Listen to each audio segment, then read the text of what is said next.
it is Healthy Friday, and we look at certain things. There have been stuff that has been swirling around. It's HIV today, it's malaria tomorrow, it's rubella and chicken pox the day after that. It's measles, it's polio, it's cholera. My goodness, it's everything. It's monkeypox. And so today our conversation is around preventative care as well as public health. These are some of the things that we're looking at this morning. And to help us out in this conversation today, going into that is Brown Ashira Olali. He's the Secretary General and CEO of the Kenya Environmental Health and Public Health Practitioners Union. Most definitely. Yes, that's a mouthful, but it's a good one because we'll get into it. Preventative medicine and public health in Kenya is what we're going to be looking at today. Brown, good morning. Good morning to you. Welcome to the Situation Room. Thank you. You're in the hot seat of the Situation Room. I like this place because this is where situations are shaped and everything is actually done. This is where conversations actually shaped, and I'm happy to be here today. Thank you for being here with us today. We're going to get into the nitty-gritty in just a little bit. We're going to give you a little bit of work to do. Yeah. Because Dennis is in another country this week. Okay. We go to the continent's countries and we bring back their proverbs. And he'll tell you where we are, and we'd love to get your interpretation of that. Yes, we are in Botswana, part of SADC region, in southern part of the continent, and it is a country that is known for its diamonds. It is a country as well that is known to be having one of the largest populations of elephants. Okay. So even as Kenya tries to ensure that poaching is fought and we get back, remember there are others who are shaping the conversation up there, so we emulate them. But then again, there is also something that we look forward to as Kenyans, and that we talk about democracy. Botswana is known to be one of the best democracies that we have in the continent. A little bit of challenges here and there, but then again, no society lacks challenges. But let's go to the proverb, shall we? A crushed calabash can still be used to draw water. A crushed calabash can still be used to draw water. How would you interpret that? Well, a crushed calabash can still be used to draw water, meaning that regardless of the situation, that calabash is still very, very important. Really, it is critically important, regardless of how it is. So, regardless of the function, the calabash, the underlying issue is that the calabash is still important to its function, or rather to its what it's supposed to be doing. Yes. Therefore, we need to make sure that at whatever we are doing, we stick to the real issues. The main function of what we actually supposed to be doing. Yes. That's interesting. That whatever it is that we're doing, and we can extrapolate that. We can. Okari likes to say we zoom out. Zoom out. Exactly. So when we do that, we realize that there's so many conversations that are happening. But if we don't pay attention to the issues, then perhaps we have an issue. Correct. There, right? So when we talk about preventative care, just give us a little bit of an insight, background. What exactly are we talking about? Preventive medicine or preventative care. First of all, I want to say my name is Brown. The SG for the Public Health Union. For a very long time, we've not had a union that is advocating for the public health officers in this country. And we've been having doctors, we've been having clinical officers, nurses, and others. But now we are there in the space of preventive medicine. And as you have rightfully put, is that essentially preventive medicine is about, or rather public is about, protecting the health of the people before they become sick. We do not need them to be sick, or rather to be treated. We need to make sure that they are healthy. And we draw our definition from the WHO, that's the World Health Organization, or the definition of the word health, which essentially means a state of complete physical, mental, and psychological well-being, and not just merely an absence of a disease or an infirmity. We go beyond diseases. Our work as public health officers, or rather as preventive soldiers, is to decongest hospitals, ensure that Kenyans live better lives, live longer lives. We reduce disease burden. We work to ensure that we mitigate dangerous environmental hazards, and a lot of things that we actually do. So preventive medicine is essentially a branch of medicine that deals with the prevention and really to reduce the disease burden. Yes. Okay. Correct. So we talk about preventative medicine, especially in the country, and let's just again zoom out and then start zooming in slowly, right? So we look at preventative medicine in the country, and one would argue that what we have done for a very long time as a country is to react, not to anticipate and protect. Correct. So you look at a time when we'd see preventative medicine was actually taken up critically was during the COVID season, when vaccination exercises were being taken across the country. But you look at our focus as a country right now, even getting jabs for babies is not there, which brings up the question on our stand and our position as a country on preventing diseases before the fact. Yes. How are we with that from a practitioner's point of view? It is a very, very unfortunate situation in this country. I think we've not have had a balance or a scale of balance of probabilities. We've actually overdwelled on curative and forgotten about the very, very important aspect or the component of health, which is preventive healthcare. And it's about priorities. I'll give you an example, and I think I like when we were beginning the show, Ndu mentioned something. He highlighted several diseases, and I think he went as far as talking about measles, polio, cholera, TB, malaria. At this point in time, we should not be talking about emerging, even mpox, emerging diseases. Right now, we are talking about cases actually upsurging up in terms of mpox. But really, it's about priority.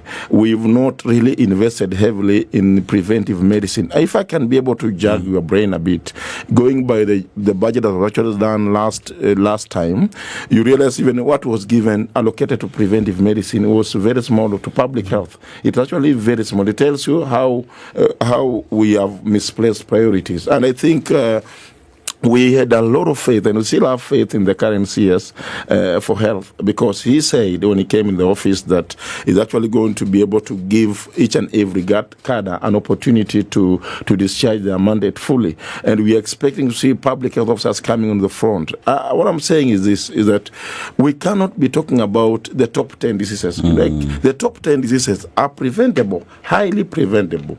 And when we can be able to impress, and you gave a very good example of COVID-19, when simple measures like even washing hands with soap, putting on a mask, a social distancing proved to be very, very effective.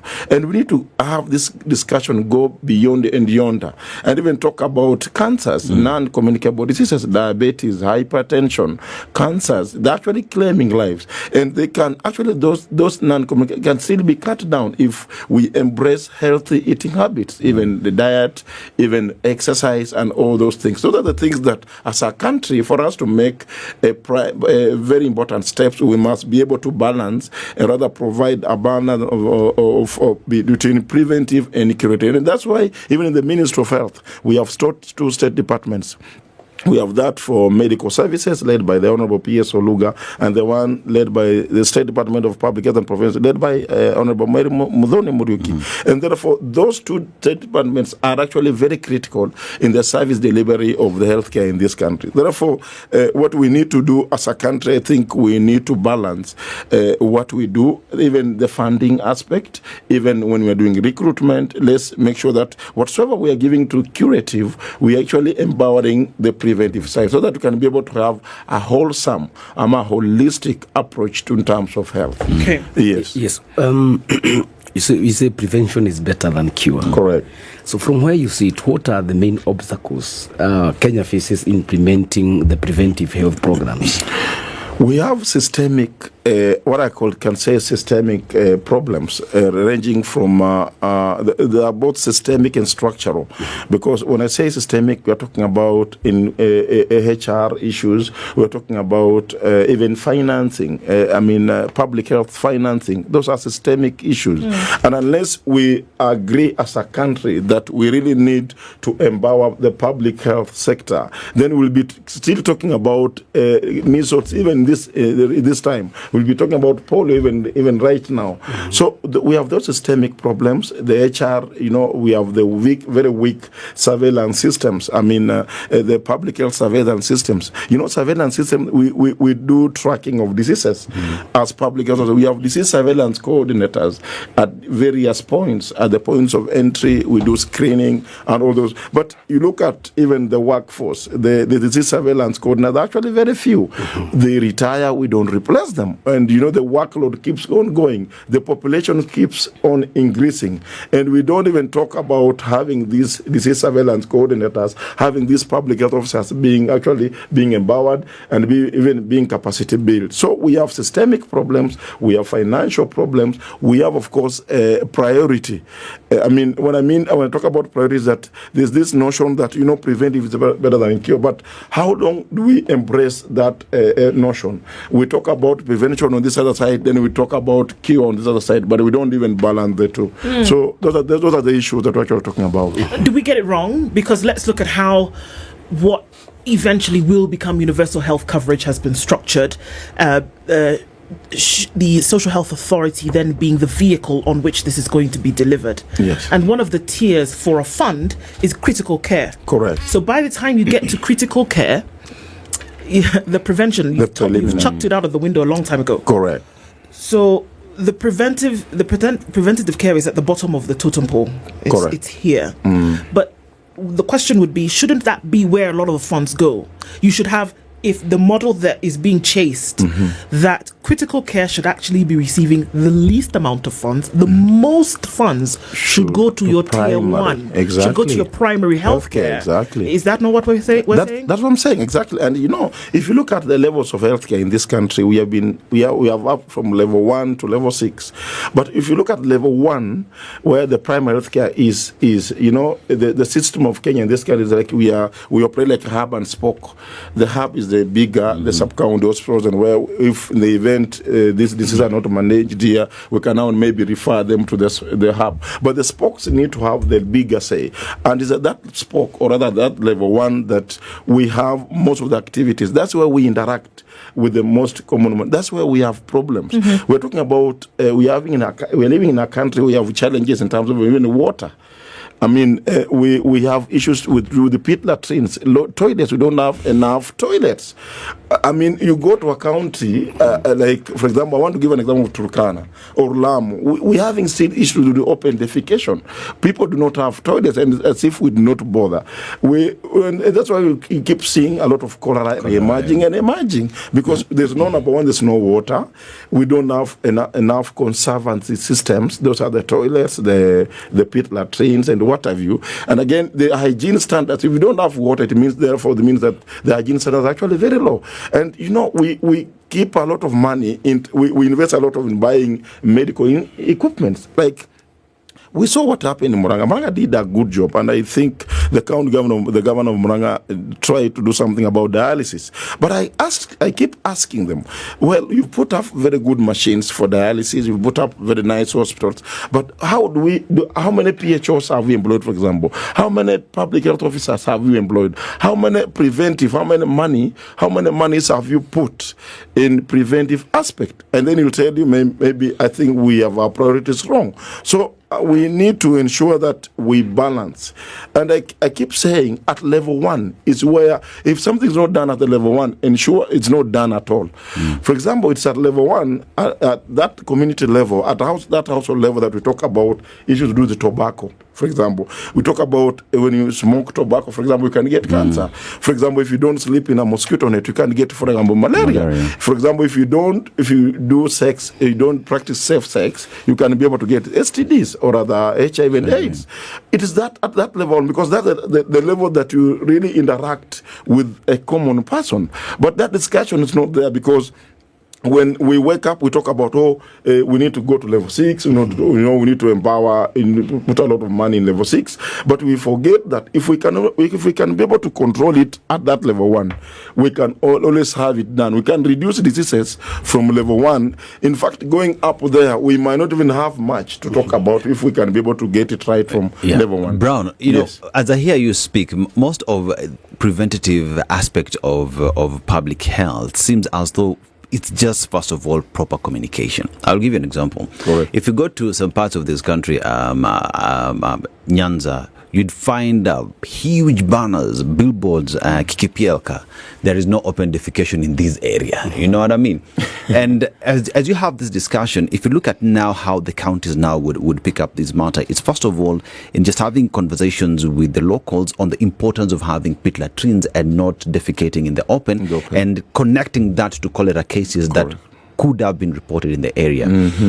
You talk about issues to do with the safe sex. It starts with a conversation. Practice safe sex, use a condom, have one partner, and being committed to a single partner as well. It starts from a conversation point of view. When you talk about dialysis and whatnot, it's about changing your lifestyle and how eating good foods and whatnot would help you.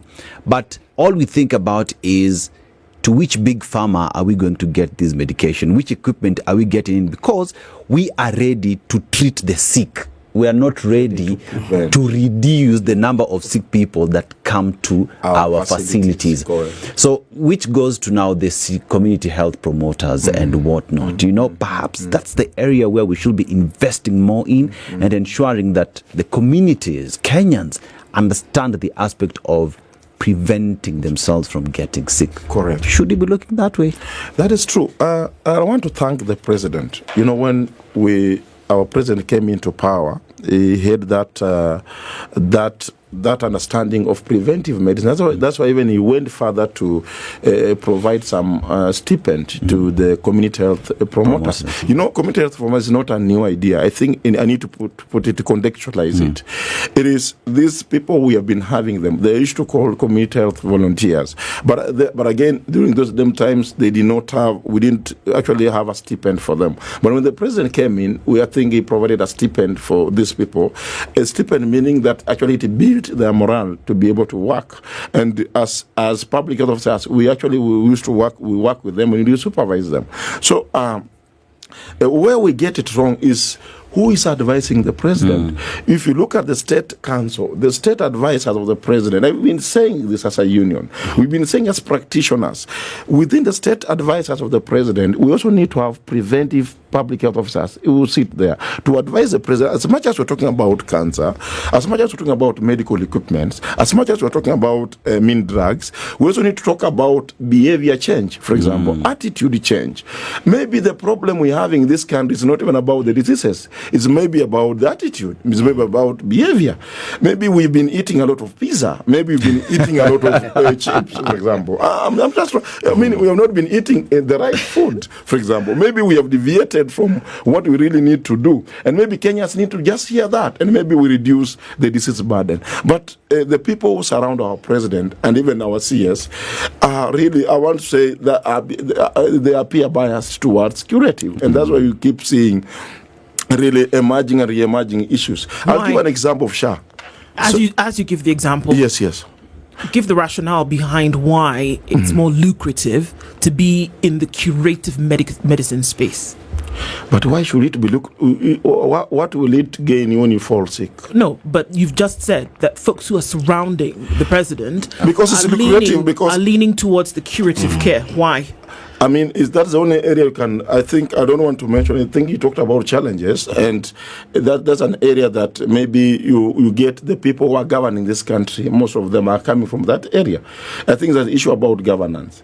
For example, I want to say that the topmost, people who occupy the topmost leadership in the health sector are skewed towards our colleagues who are doctors in that area, and I think that's the area that we get it wrong. We don't appear to have balanced issues. And again, it's lucrative because it also gives people an opportunity maybe to swindle. Remember we had an issue about the KEMSA issue. There was an issue about the KEMSA scandal. The KEMSA scandal came about drugs and all those things being swindled by I don't know who and who. We even have KEMSA billionaires as we speak. So it's lucrative in the sense that it gives people an opportunity to maybe swindle. But if it comes to really issues, then I think preventive should take the center stage of all these discussions. We should, even doctors who actually are Afias, and I keep telling them, Davji is my friend and all those guys are my friends, they should go to what they're supposed to be doing. Afia is supposed to be like, it's not a ministry of diseases. There is a Ministry of Health.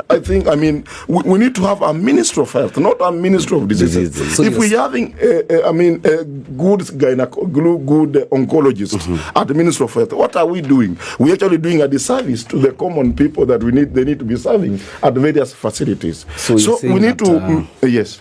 A lot of attention is shifted to curative Clinical, so that yes. people can eat. Yes, it's shifted, and we have been conditioned to think that we need to fall sick. I think we have a problem in this country. The system that we're actually having is a system that has conditioned that, you know what, at the end of the day, you're going to fall sick. So start preparing to pay share in advance or do this, start preparing to die. We should not have such a kind of a system. We need to have a system that invests in making people that, we are going to live tomorrow. We are going to fight cancer. We can fight diabetes. We can fight hypertension. But if we have a system that, pay share in advance so that when you get, for example, chronic and critical illnesses, we are able to pay you in, for example. And by the way, even those guys, the leaders, our leaders, even when they fall sick, they're never admitted in our facilities. Some of them go outside the country, meaning they also don't have confidence in our facilities. And remember, Kenya has the most trained, the best trained brains in the healthcare in this country are actually, and that's why when we have people going outside, our colleagues going outside there, they're actually taken into care of. I wanted to give an example about SHA and say that even if you look at SHA has not even purchased preventive healthcare services. Look at the whole SHA. You look at it, we talk about cancer, we talk about this, but have we purchased about issues about malaria, for example? We talk about malaria. I keep using malaria as an example. Malaria, we talk about malaria control, not treatment. Malaria prevention.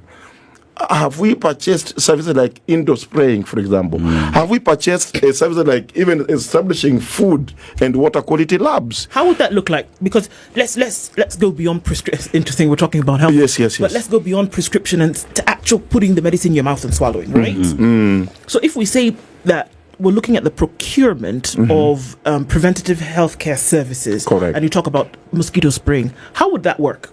Do we have agents, officials who have then been resourced at the Ministry of Health and their satellite agencies to go into households and spray? Are we talking about spraying in places whereby they're close to water bodies, funded yes, at the ministry level for that to happen? Are we talking about making sure that there are water canisters in different areas so that we start to prevent things like cholera, so that clean hand washing can take place? Have we said that we're putting in public sanitation and ablution areas, yes, to ensure that there can be washing away of waste?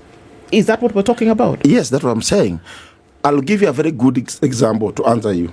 I want to give you a live example of what happened in Mukumu, where we had cases of food poisoning. And we had children, actually, some of them succumbed, some of them had issues. We provided a lab, a food and water quality lab, for example, in Kakamega or in the Western region. Those samples that are actually taken from Mukumu could have actually been, if SHA was purchased that, we could have established a lab, a food and water quality lab, where tests and samples can be taken from there. We take a bacteriological and chemical analysis to analyze whether we have salmonella, whether we have Vibrio there. Then we can be able to, using those results, be able to inform our decision. But look here, we don't have a lab in Western region. We have a lab, and only one lab in National Public Health lab in Nairobi. So samples are taken from Western to Nairobi, then back. By the time the waiting time, it means that then we are going to actually have our cases actually skyrocketing. So what we are saying, SHA should purchase that some of the services, like the indoor spraying, we have people who are supposed to, because when you're talking about controlling mosquitoes, the endemic areas where mosquitoes actually spread, and we need to have people spraying, and we need to have SHA purchase that. We need to have SHA purchase the matters to do with food and water quality labs, so that we have labs in each and every, at least if not in each and every county, at least in every region.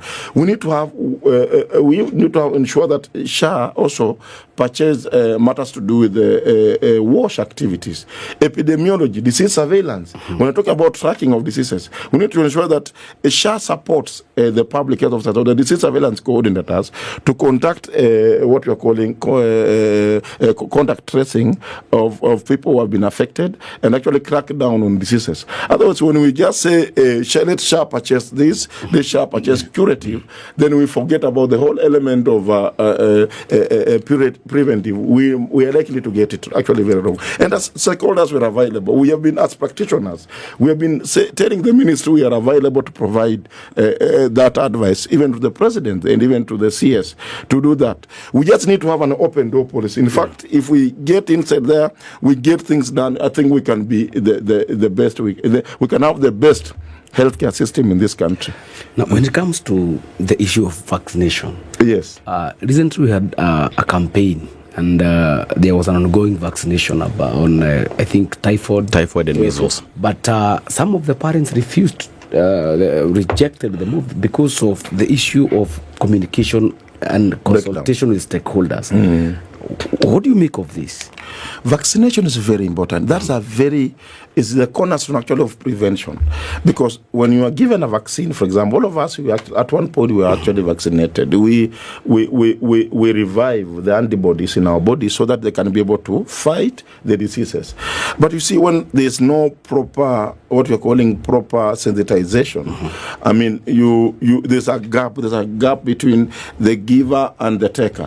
That's where now we get a situation where we're having disinformation, misinformation. At one point, even the president was actually fighting that when you're actually trying to say, let's vaccinate our animals. And somebody was saying, when you keep vaccinating ng'ombe yangu itakuwa na shida. So such a kind of disinformation and misinformation is actually the one that drives parents to think that vaccination is bad. But vaccination, that is a number one preventive measure. Vaccination, immunization, those are the areas that we actually, as a country, we must. And at one point, we didn't have vaccines in this country. But I'm happy because when the ministry came on board and said we can get vaccines, and we actually had it. So it's a question that we need to ensure that we deploy enough public health officers, empower community health promoters to do sensitization, have open barazas, talk to mwananchi. People need to know this vaccine is for what. If it's for typhoid, how effective is that vaccine? For example, the effective dose, the effectiveness of that vaccine. Is it going? It's not going. We need to demystify some myth that when I take a vaccine, some of them are saying I'll be a short person, or I'll have developmental issues or physiological issues. There's nothing like that, really, because vaccination is a scientific process.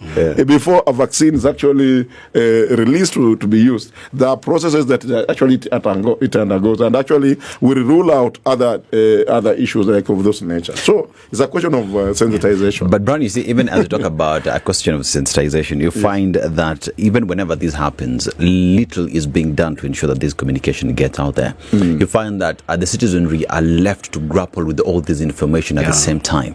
Because if we talk about measles, or we talk about cholera and whatnot, you find the only focus of this communication is usually around the campaign period. When somebody gets sick. Or when someone gets sick. It is not a continued process. Because one would ask you, Nairobi is a beautiful city, capital city, but cholera cases continue to be reported in this city every other day. And one would ask why.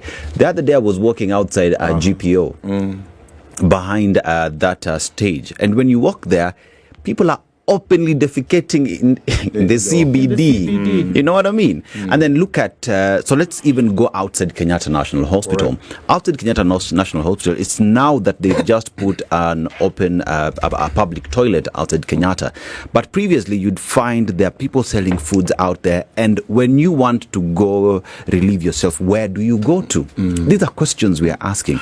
So, in terms of having this communication, perhaps it needs to change from a policy perspective, from a government level, push it to the counties and ensure that we not only focus when there is a problem, Exactly. that it is a continuous process. Venezuela, even at EBC, there is continuous voter registration. Let us have continuous communication on preventative medicine and issues. I'll put it in two perspectives. One, there's an element of enforcement. And then number two, there's also an element of HR. Because when people retire, for example, you don't expect much to be done. But the enforcement bit carries the largest bit because, for example, the public health officers enforce the Public Health Act Cap 242. The one that now talks about, that even prohibits open defecation. I mean, you cannot be in a position or you open defecate in the open. That is actually, it's illegal. It's not actually, that amounts to pollution. It's not supposed to be the case. But again, it's a question of enforcement because look at it. You've asked a very good question.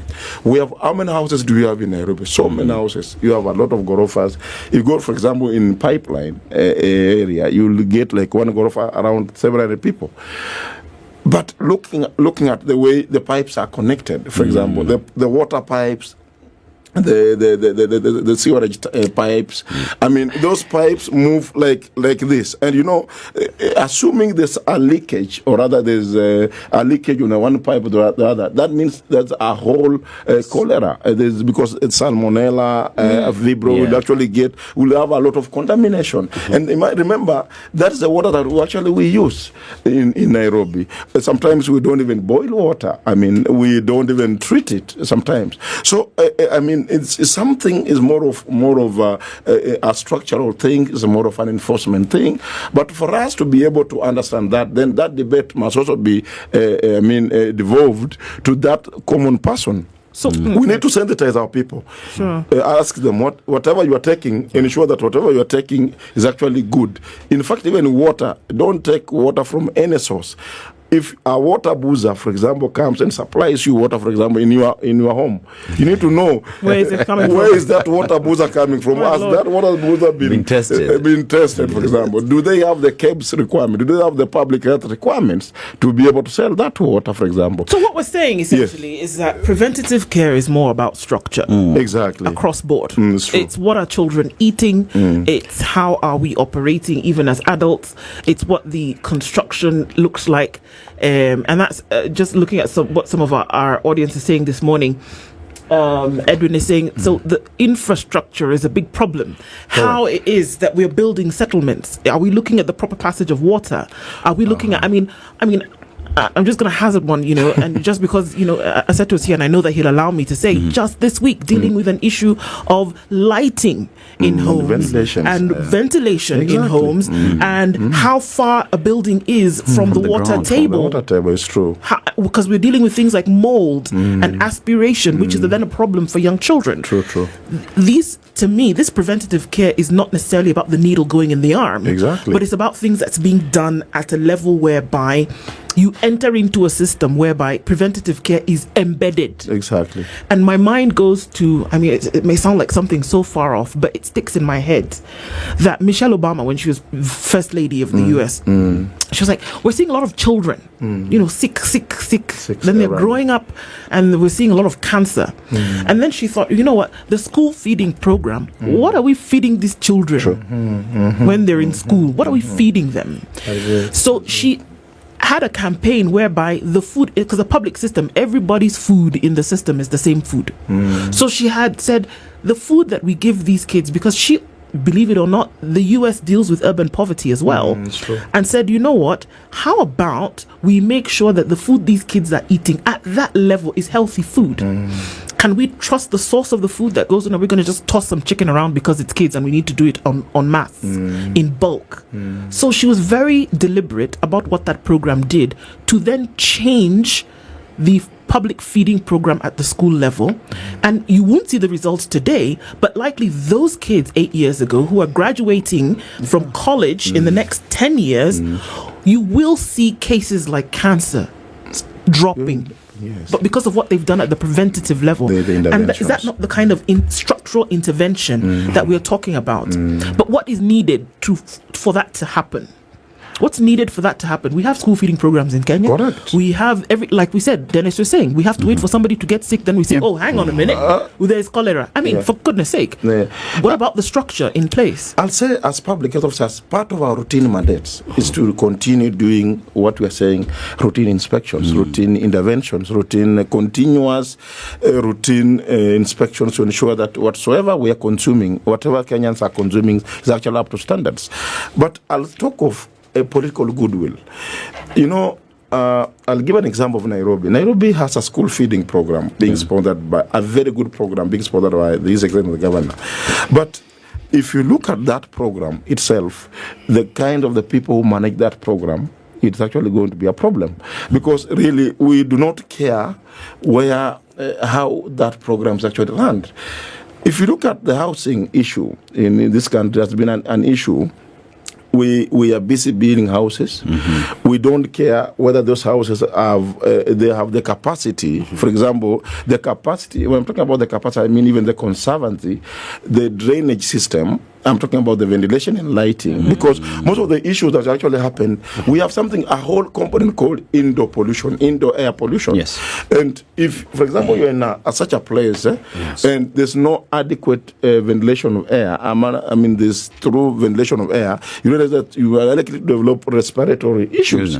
So do we really, do we have, that's why I began by saying the president really need to have correct advisors.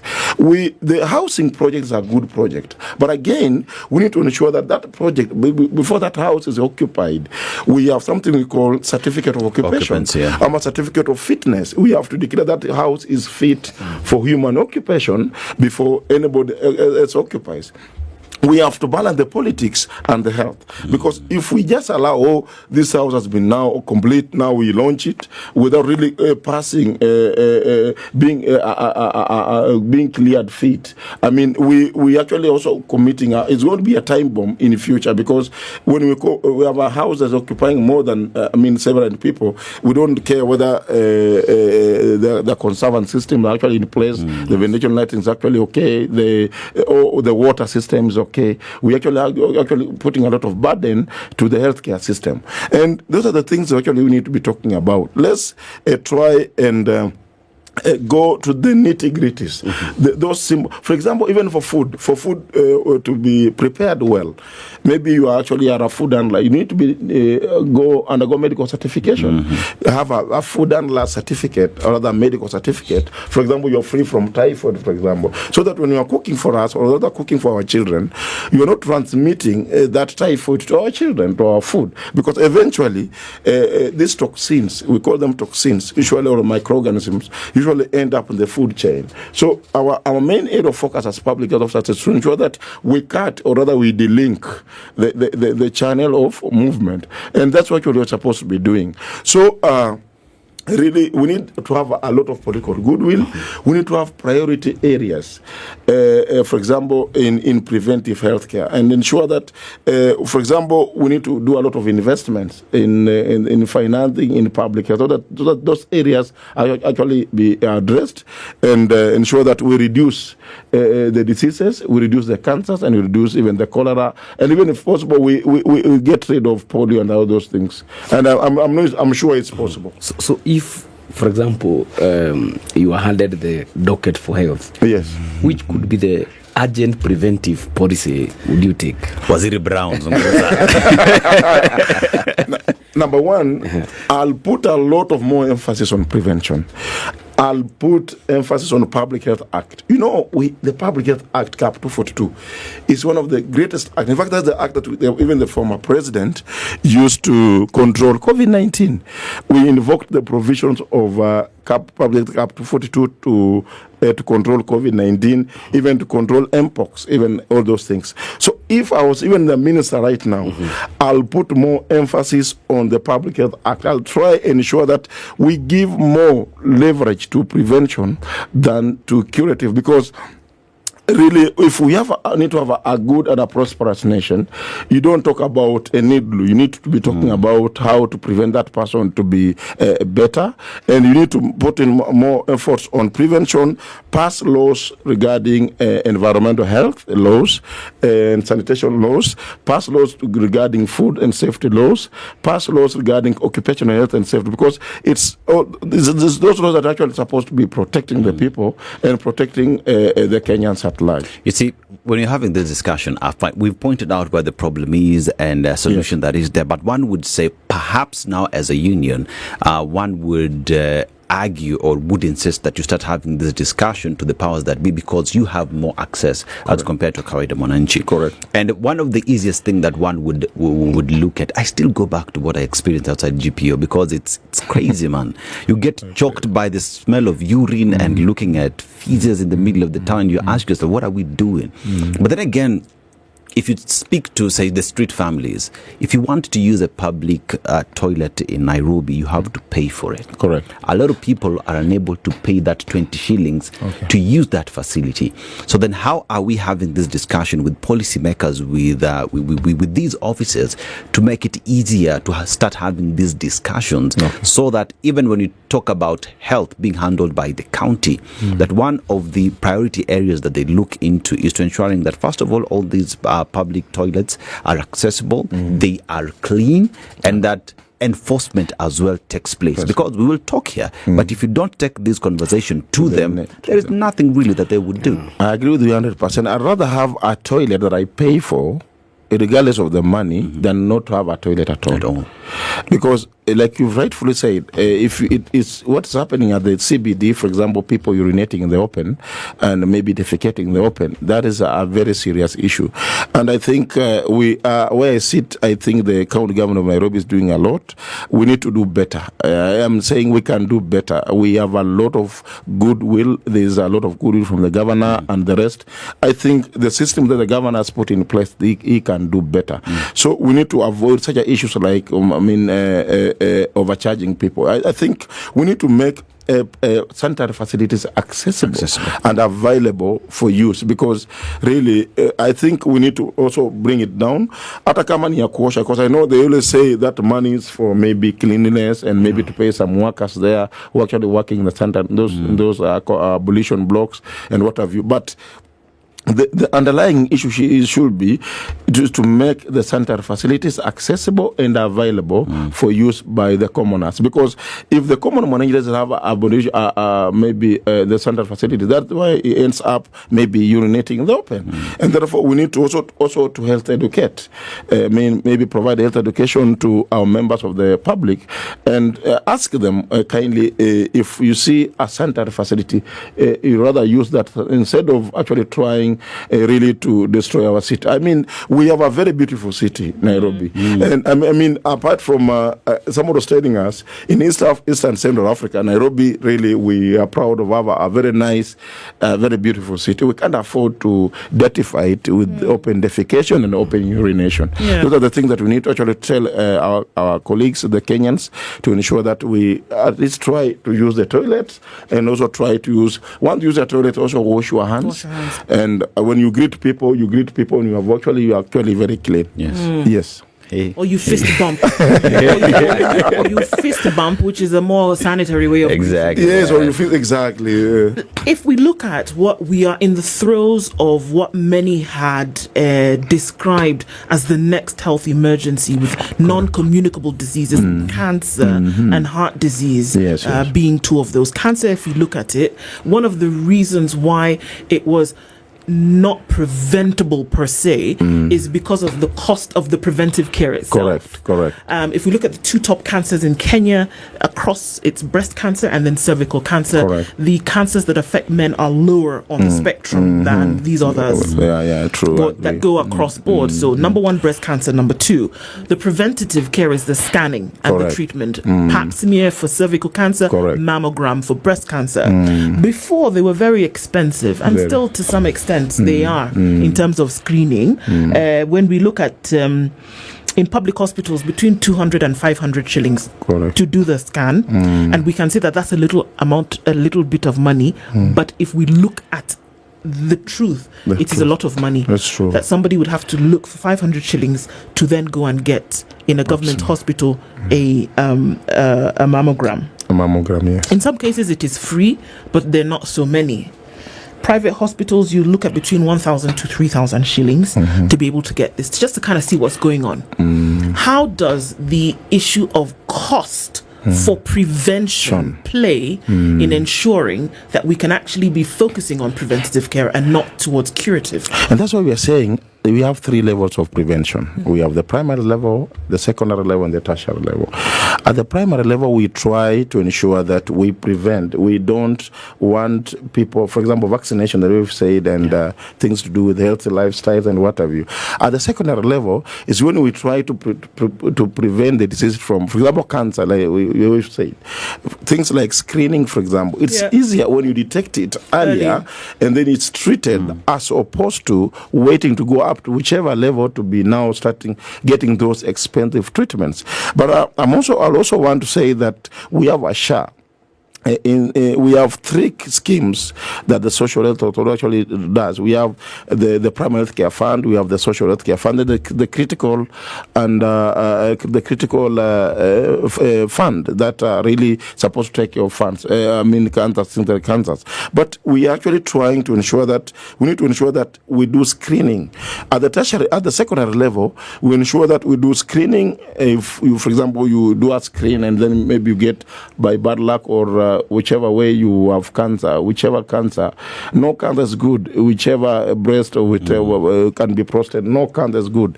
All cancers are cancers.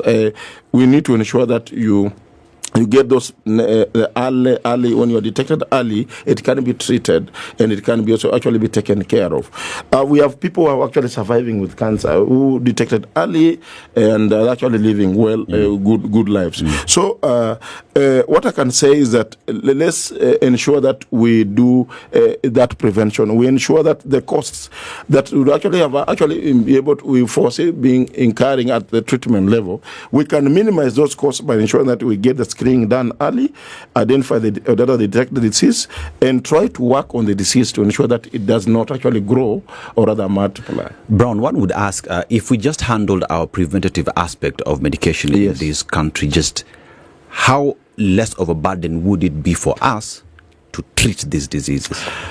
The burden of treatment would go deeply down if we handled preventive healthcare. For example, if people were sensitized, if we took this if we invested more in preventive medicine, we had more public health officers, more community health promoters, more people were actually at the primary healthcare level 1, and we are doing actually telling them that, smoking tobacco can lead to lung cancer.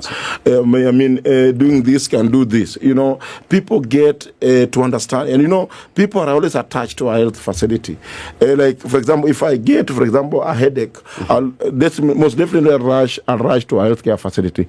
I need to take as a healthcare professional to take advantage of that person and maybe health educate that person on the goodies or rather on the dangers of actually dangerous living, for example, something like that. So if the government invested, if we gave a commensurate, I'm not saying treatment is bad. We'll always have cancers, by the way, because at whichever point they will slip out and they'll be there. We need to have a commensurate budget. Whatever we are budgeting for, whatever is going to clinical, we also must be able to have it at the curative. Remember, we have been overly relying on the donors. And there's this third world order by the US that now they're actually cutting down on health spending and what have you. And that thing, that over-reliance on the donors has actually really also costed us. So if we don't invest more in prevention, we'll also be grappling or rather struggling with the diseases that we can actually be able to actually prevent and protect ourselves. Yes. Is there a willingness to spend the money that's needed at this point so that you don't have to spend more later? Yeah, you don't need to spend more. You spend. In fact, if you work on your preventive, you can really reduce on the curative. That should be the math. Work here well. If you want to sleep. Actually, you tell people sleep well, sleep adequately. Yeah. Don't be put in this. I'm over. What are you overworking at the end of the day? If you need to have adequate rest, sleep well, eat nice. Exactly. Don't overeat. Just eat what is supposed to be eaten. Indeed. Take a lot of water and do a lot of exercise. And you'll never see the hospital, my brother, because that's why PHOs we exist. We don't want to see people actually falling You sick. want to see me eat more apples? Eat more apple. Exactly. Definitely, and it's necessary for us to have these conversations. At least put them front and center. It's true. They'll be picked up. It's not in vain. We want to thank you so much for joining us this morning. Brown Ashira Olali is the Secretary General and CEO of the Kenya Environmental Health Public Health Practitioners Union. Thank you for being here this morning. Dungo, Yeah. you made it. It's 10 I a.m. made it. Yeah. This is the Situation Room, the only way to start your day.